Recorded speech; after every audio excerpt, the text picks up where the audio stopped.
Joining us is Russell Smart, Chairman of the National Scouting Museum Task Force, a part of the Philmont Ranch Committee. And today we're going to be talking about jamborees. Russell, thanks for joining us.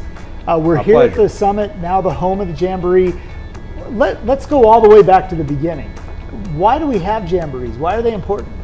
Well, Jamboree is a great way for scouts from all over the country and all over the world to get to meet other young men and women who are involved in the scouting movement and have a lot of fun, do activities, but get the bigger picture that scouting is a worldwide movement. It's not just something that happens on one night a week at some place in your local community or your local council. It involves millions and millions of young people from all over the world. Obviously, there was a World Jamboree that predated the U.S. Jamboree. So just real briefly, tell us a little bit about those World Jamborees and how they influenced the start of the National Jamboree. Lord Baden-Powell, who began scouting as our founder after the Great War was over in the teens, he had wanted to have some type of event to bring scouts from all over the world together. So he came up with the idea of this thing that he and Lady BP decided they would call a jamboree. And jamboree was actually a word that he created.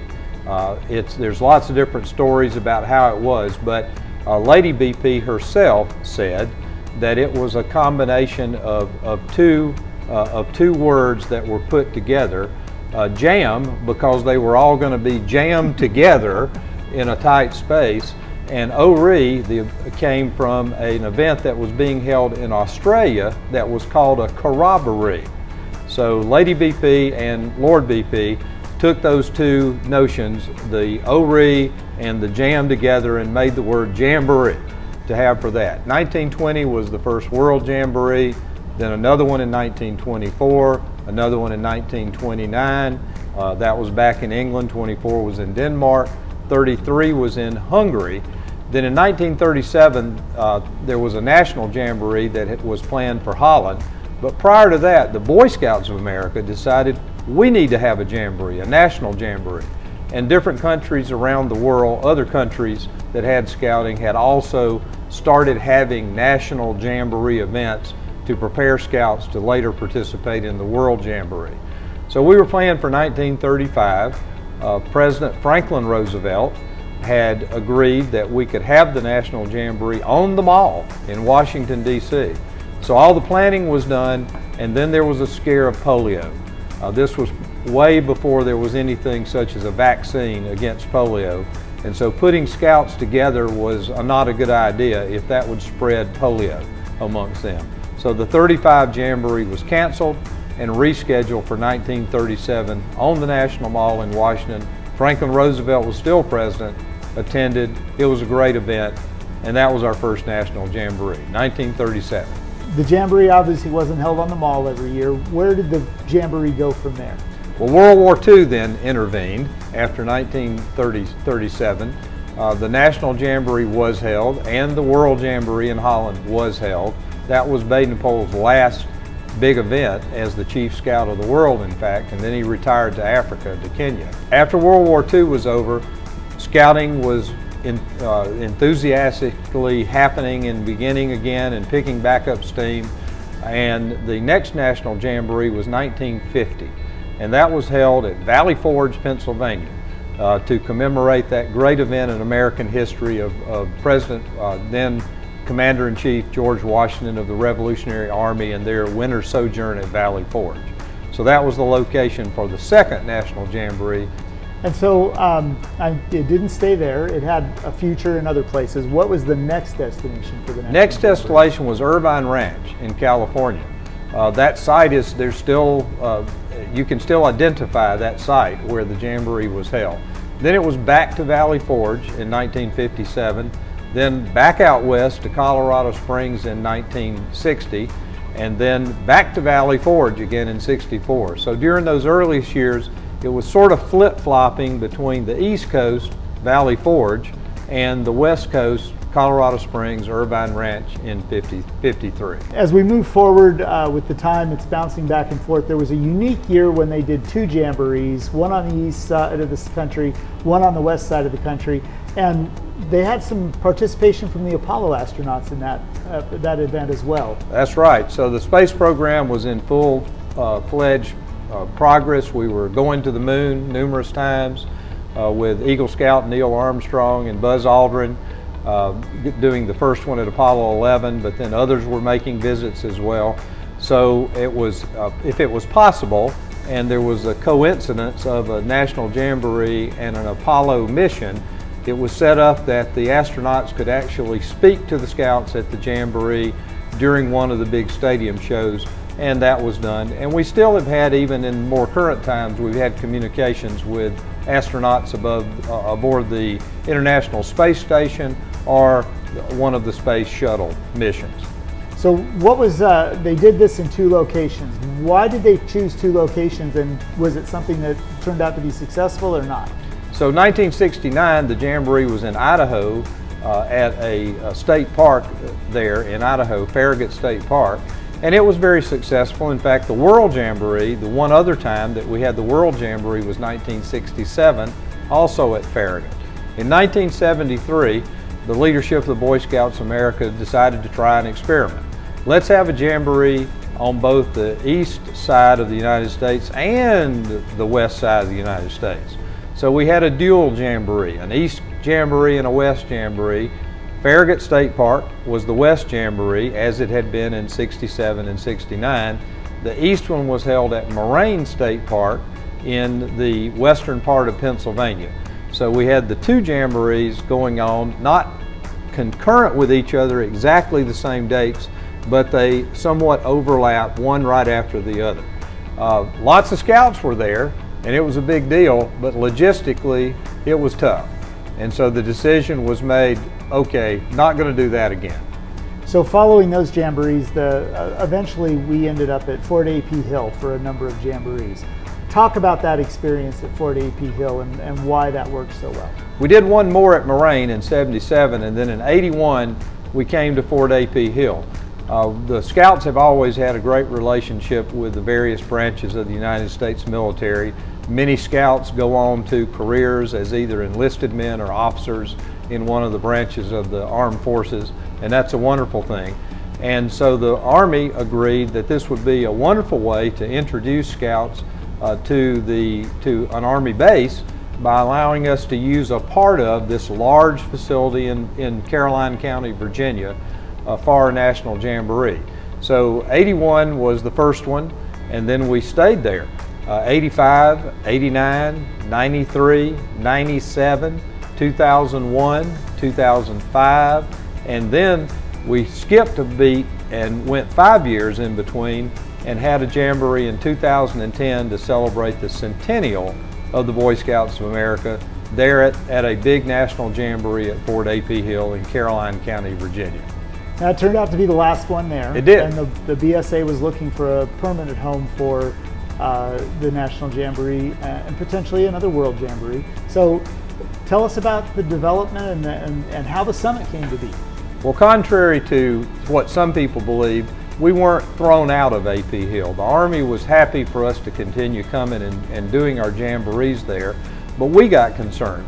The military was using A.P. Hill more and more for certain types of training, and we were fearful that a time might come when Fort A.P. Hill might not be available and we would get caught with no place to go.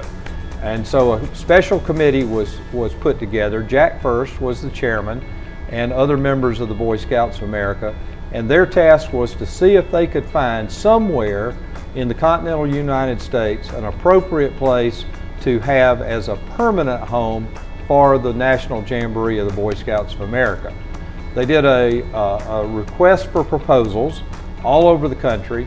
There were over 80 sites that were submitted by the states within the United States, excluding Hawaii and Alaska. And those various proposals were evaluated by this special committee chaired by Jack First. And eventually it was narrowed to a dozen or so, and then eventually it was narrowed to 3. One in Arkansas, another site in Virginia, and this site in West Virginia. And so then over a very interesting process, the decision was eventually made that the site in West Virginia was the right one.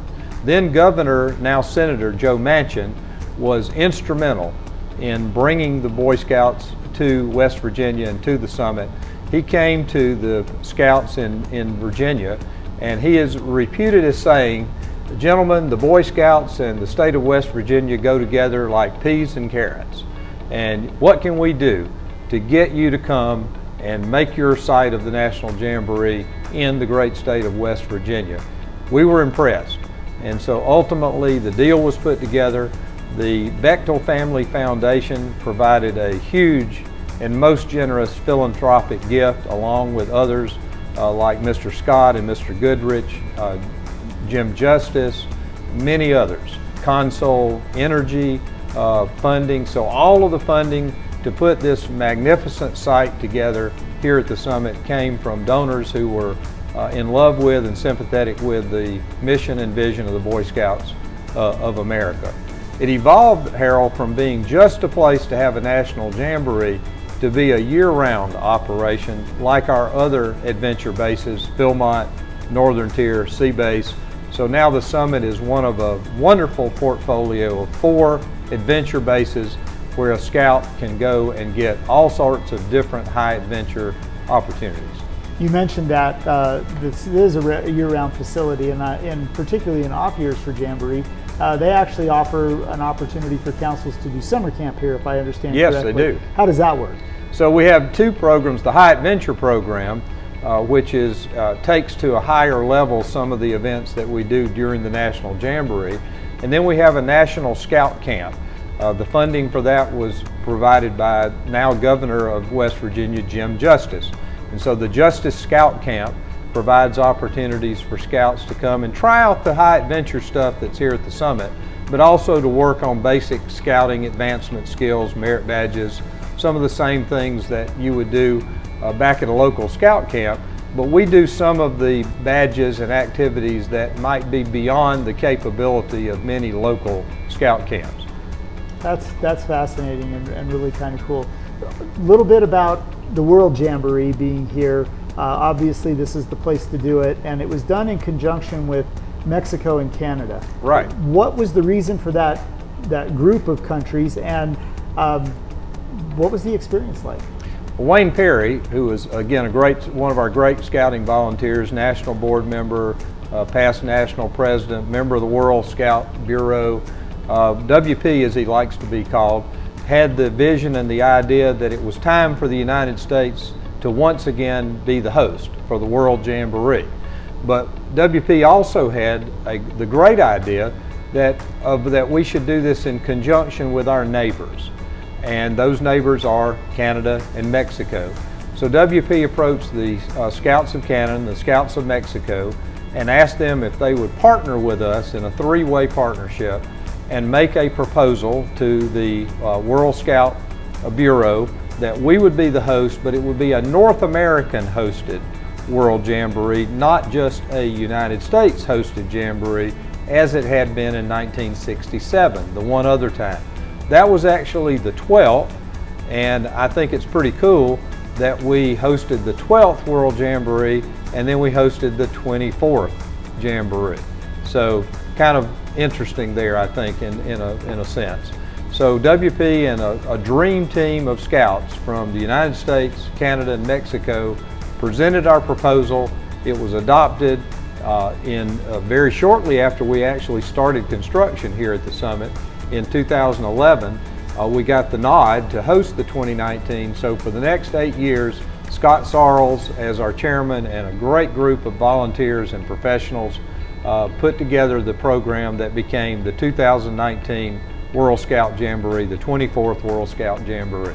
And Andrew Morgan, a NASA astronaut from the space station, had an opportunity to do a Q&A with scouts there, which was kind of cool. Right, so it kind of goes full circle, doesn't it? It absolutely does.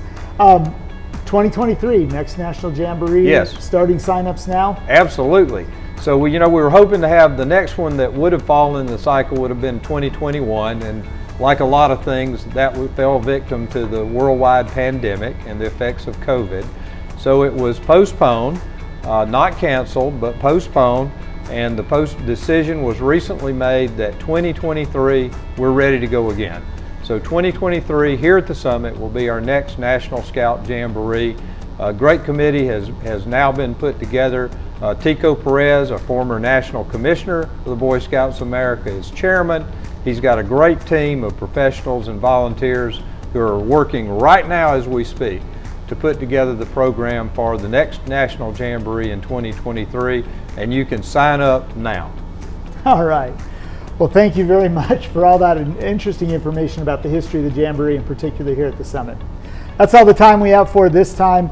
Join us again as we continue to learn more about the history of the Boy Scouts of America through the collection of the National Scouting Museum and Artifact of the Week.